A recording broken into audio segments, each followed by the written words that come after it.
So I would say, like, do something so far removed from those competition lifts that you have no way of making a comparison, so that your ego can't be hit.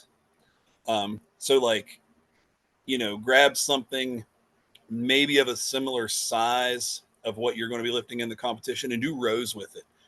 Rows are harder than just like the standard stand up for Mhm. 2 inches with a deadlift or whatever. And but you're not mentally going to be able to make a comparison and say, well, Yeah. I rode 85 pounds with this 3-inch axle bar.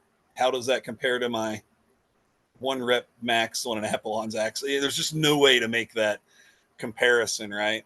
And get your time under tension that way. If your ego is going to be hurt, or you're going to be plagued with insecurity. Um, but if that's not a problem, take those competition implements or whatever it is and start doing rows. I think the time under tension from rows is far greater than any competition style lift. And you're also building your entire arm. I think your bicep and your lat is huge in a lot of competition lifts. Something I see from top people, a lot of them lift with a bent arm. Hmm. Now, I don't mean like in a full 90 degree or anything, but they have that bent arm, and that's that radiant tension.